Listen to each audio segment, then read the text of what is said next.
नमस्कार, मैं डॉक्टर सीमा Sharma SS Sanskrit classes में आपका स्वागत करती हूँ।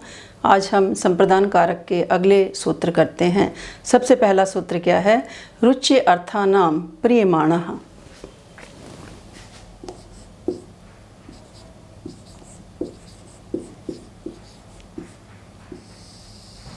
रुच्य अर्थानाम प्रियमाणः। रुचि अर्थानाम प्रियमाणः यानी रुचि अर्थ वाली जितनी भी धातुएं हैं उनकी क्या होती है? संप्रदान संज्ञा होती है। करेंगे यानी रुच धातु के योग में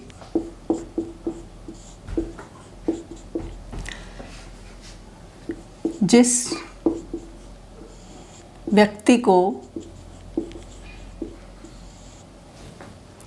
व्यक्ति विशेष को वस्तु अच्छी लगती है उसकी क्या होती है? संप्रदान संज्ञा होती है। यानी कोई वस्तु अच्छी लगती है, कोई जिस व्यक्ति को क्या है कि विशेष वस्तु कोई अच्छी लगती है या क्या है कि वो प्रसन्न होने वाला जो व्यक्ति है उस में क्या होती है? चतुर्थी विभक्ति होती है। प्रसन्न होने वाले में कौन सी लगेगी? चतुर्थी विभक्ति यानी संप्रदान कारक होगा वो, या उसके संप्रदान संज्ञा होगी, संप्रदान कारक होगा। तो रुचि अर्थ वाली धातुओं के योग में क्या है कि जो वस्तु जिसको अच्छी लगती है, और जैसे मुझे क्या है, मान लो किसी व्यक्ति को क्या है कि दही अच्छा लगता है, तो हम क्या लिखेंगे? मह्यम दधि रोचते।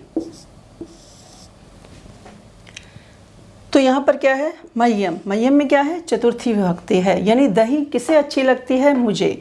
तो यहाँ पर क्या है कि जिस प्रसन्न होने वाला व्यक्ति क्या है कि दही खाने के बाद वो व्यक्ति क्या है? प्रसन्न हो रहा है या मैं प्रसन्न होती हूँ, तो उसमें क्या है? चतुर्थी विभक्ति का प्रयोग होगा। तो मह्यम दधि रोचते कि मुझे दही अच्छा लगता है, या हर्ये भक्ति रोचते कि हरि को क्या है? भक्ति अच्छी लगती है। हरि को क्या है? भक्ति अच्छी लगती है। तो यहाँ किसको भक्ति अच्छी लग रही है? कौन प्रसन्न हो रहा है? हरि प्रसन्न हो रहा है। तो हरि भक्ति रोचते। तो यहाँ इसी तरीके से एक उदाहरण ले लेते हैं कि जैसे कोई व्यक्ति है, जैसे रामाय मोदकम रोचते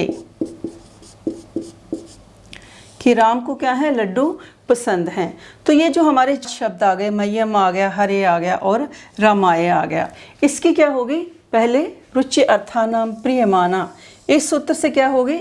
संप्रदान संज्ञा होगी। इन तीनों शब्दों की क्या है कि पहले रुचि अर्थानाम प्रियमाणा, इस सूत्र से क्या होगी? संप्रदान संज्ञा होगी। और फिर क्या होगा कि संप्रदाने चतुर्थी से इसमें क्या है? चतुर्थी विभक्ति का प्रयोग किया जाएगा। इनमें सबसे पहले क्या हुई? इनकी संप्रदान संज्ञा हुई। किस सूत्र से हुई?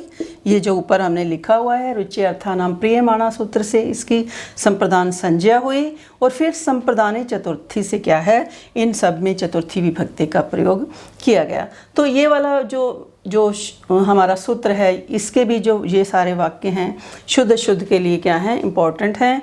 तो हमें क्या है कि रुचि अर्थ वाली जितनी भी धातुएं हैं, रुचि अर्थ जिस व्यक्ति विशेष के प्रति होती है उसमें क्या है? हम करते हैं चतुर्थी विभक्ति का प्रयोग करते हैं। और इस सूत्र के द्वारा क्या है? उसके संप्रदान संज्ञा होती है, और संप्रदाने चतुर्थी के द्वारा क्या है? उसमें चतुर्थी विभक्ति का प्रयोग किया जाता है। अगला सूत्र हम करते हैं, इसी का ही अगला सूत्र करते हैं। क्रुद्ध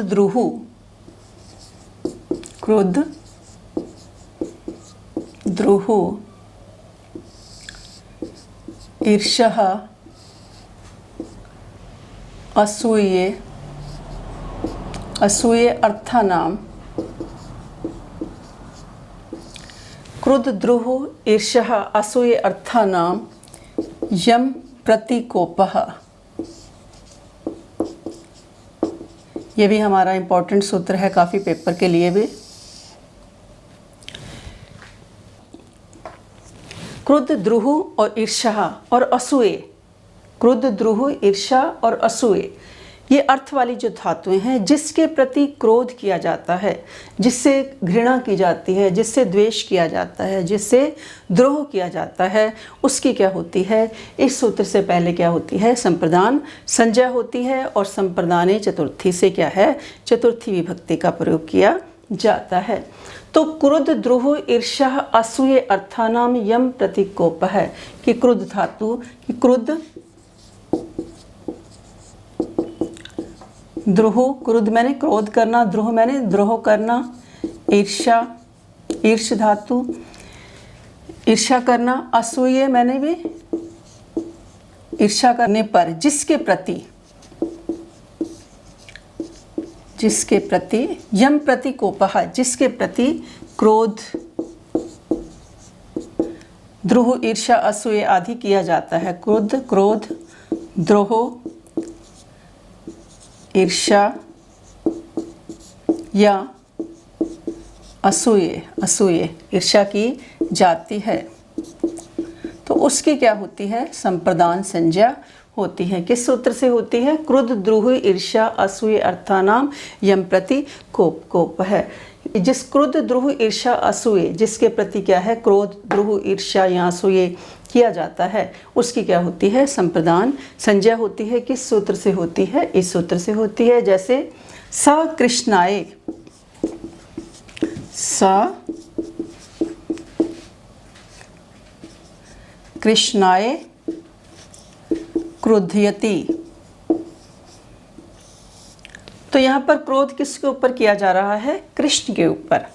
क्रोध शब्द आ गया तो यहाँ पर क्या है, क्रोध किसके ऊपर किया जा रहा है, कृष्ण के ऊपर किया जा रहा है। तो कृष्ण शब्द के पहले क्रुद्ध द्रुह ईर्ष्य असूय अर्थानाम यम प्रतिकोप है। इस सूत्र से क्या होगी, पहले इसकी संप्रदान संज्ञा होगी और फिर संप्रदाने चतुर्थी से क्या है, इसमें चतुर्थी विभक्ति का प्रयोग किया जाएगा। उसके बाद अगला क्या है, द्रोह, कि किस पे द्रोह करता है, राजा शत्रु पर। नृपः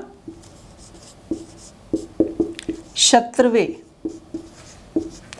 द्रोहयति, द्रोहयति द्रोहयति, कि राजा क्या करता है, शत्रुओं के ऊपर द्रोह करता है, किसी प्रकार का द्वेष करता है। तो यहाँ पर जो शत्रु शब्द है इसमें भी क्या है, हमारी चतुर्थी विभक्ति का प्रयोग है। नृपः शत्रुवे द्रोहयति, राजा क्या करता है, शत्रु के ऊपर द्रोह करता है। इसी तरीके से ईर्ष्या ले लेते हैं कि जो देवता हैं, हर्ये ईर्ष्यति, देवः देवः हर्ये ईर्ष्यति, कि देव क्या करता है, हरि से ईर्ष्या करता है। तो किसके प्रति ईर्ष्या की जा रही है, हरि के प्रति। तो यहाँ भी क्या है, इस सूत्र के द्वारा पहले इसकी क्या होगी, संप्रदान संज्ञा होगी और फिर क्या है, संप्रदाने चतुर्थी से इसमें चतुर्थी विभक्ति का प्रयोग किया जाएगा। अब एक और वाक्य है कि जैसे असूय रह गया कि स रामाय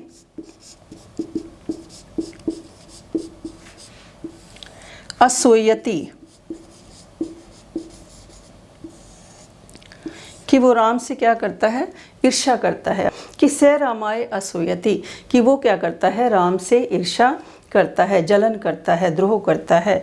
तो ये जो चारों हमारे वाक्य शब्द हैं, ये चारों हमारे जो शब्द हैं, इसमें क्या हुआ कि चतुर्थी विभक्ति का प्रयोग किया गया, क्योंकि इनके प्रति ईर्ष्या की जा रही है, क्रोध किया जा रहा है, द्रोह किया जा रहा है और ईर्ष्या की जा रही है। तो पहले क्या है कि क्रोध द्रोह ईर्ष्या असूय अर्थानाम यम प्रतिक्रोप है। इस सूत्र के द्वारा क्या हुई हमारी, इसमें इसकी पहले संप्रदान संज्ञा हुई और फिर क्या है, संप्रदाने चतुर्थी से, ये सारी पहले क्या है, इस सूत्र के द्वारा क्या हुई, इनकी संप्रदान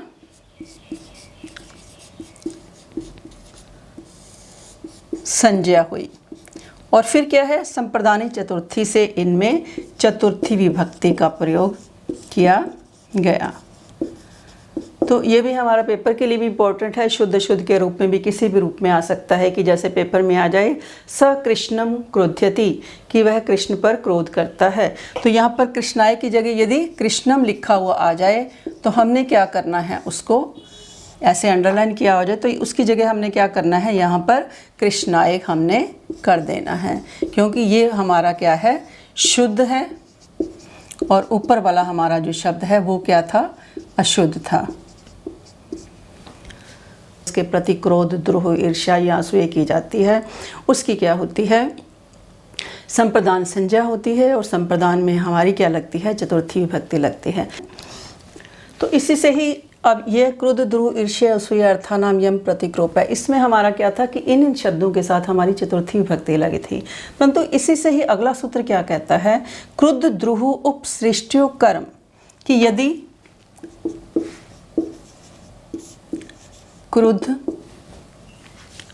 द्रुह ये जो धातु हैं क्या हों, उपसर्ग युक्त हों, उपसर्ग युक्त हों, तो जिसके प्रति क्रोध प्रकट किया जाता है, उपसर्ग युक्त हों तो जिसके प्रति क्रोध प्रकट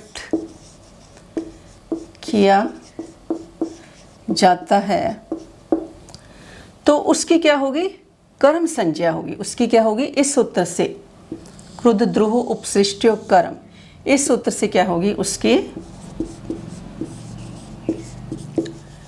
कर्म संज्ञा होगी।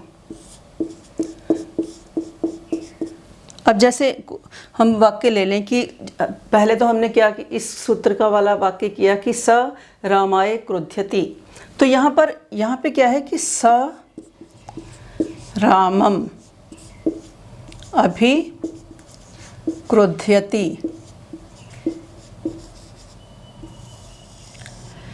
तो यहाँ पर क्या है कि राम शब्द में इस सूत्र के द्वारा तो हमारी क्या आई थी, चतुर्थी विभक्ति आई थी, परंतु तब वहाँ हमारा ये उपसर्ग नहीं था, अभी उपसर्ग, इस धातु से पहले कोई उपसर्ग नहीं था। परंतु यहाँ पर यदि उपसर्ग आ गया तो क्रुद्ध धातु से पहले यदि कोई उपसर्ग आ जाता है तो जिसके ऊपर क्रोध किया जाता है उसमें उसकी क्या हो जाती है, इस सूत्र से क्या हो जाएगी, कर्म संज्ञा हो जाएगी। और कर्मणि द्वितीया से क्या है, इसमें दूसरी विभक्ति का प्रयोग किया जाएगा। एक और वाक्य देख लेते हैं, जैसे लता हरिम अभि द्रुह्यति, लता हरिम अभि द्रुह्यति, तो यहाँ पर क्या है कि ध्रुव धातु से पहले क्या आ गया, अभि उपसर्ग आ गया। ध्रुव धातु कैसे है, उपसर्ग युक्त है। तो यदि ध्रुव धातु या क्रुद्ध धातु उपसर्ग युक्त होंगी तो जिसके ऊपर क्रोध किया जा रहा है, जिसके प्रति द्रोह दिखाया जा रहा है, तो उसकी क्या होगी, क्रुद्ध द्रोह उपसृष्ट्यो कर्म, इस सूत्र से क्या होगी हमारी, इसकी कर्म संज्ञा होगी। और कर्म संज्ञा जब हो जाएगी इस सूत्र के द्वारा, किस सूत्र के द्वारा, इस सूत्र के द्वारा क्रुद्ध द्रोह उपसृष्ट्यो कर्म, इस सूत्र के द्वारा क्या होगी, इन दोनों शब्दों की हमारी क्या होगी, कर्म संज्ञा होगी। और फिर कर्मणि द्वितीया से, कर्मणि द्वितीया से क्या है, दूसरी विभक्ति का प्रयोग किया। जैसे हमने दूसरी कर्म कारक में भी हमने क्या किया था कि किस प्रकार से कि अधि शींग स्था साम कर्म, कि अधि उपसर्ग पूर्वक यदि वस् धातु आ जाती है तो उसका जो आधार होता है उसकी क्या होती है, कर्म संज्ञा हो जाती है। परंतु यदि उपसर्ग नहीं होता तो तब आधार में क्या आती है, सप्तमी विभक्ति का प्रयोग किया जाता है। तो ये भी जो क्रुद्ध द्रुह अश्वे अर्थानाम यम, तो जिसके ऊपर क्रोध किया जाता है उसमें तो चतुर्थी आएगी। परंतु क्रुद्ध द्रुह उपसृष्ट्यो कर्म, क्रुद्ध और द्रुह धातु से पहले यदि कोई उपसर्ग है, क्रुद्ध और द्रुह धातु यदि क्या है, उपसर्ग युक्त है, तो जिसके ऊपर क्रोध किया जा रहा है, किसके ऊपर किया जा रहा है, राम के ऊपर किया जा रहा है, द्रोह किसके ऊपर किया जा रहा है, हरि के ऊपर किया जा रहा है, तो उसकी क्या होगी, हमारी कर्म संज्ञा होगी। और फिर कर्मणि द्वितीया से क्या है, दूसरी विभक्ति का प्रयोग किया जाएगा।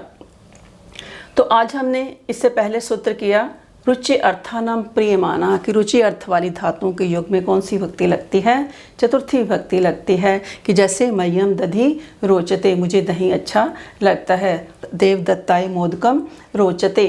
तो ये इससे अगला सूत्र क्या है? क्रुद्ध द्रुहे ईर्ष्य असूया अर्थानाम की जिसके प्रति क्रोध किया जाए उसकी क्या होगी? संप्रदान संज्ञा होगी और संप्रदान चतुर्थी से उसमें चतुर्थी विभक्ति लगेगी।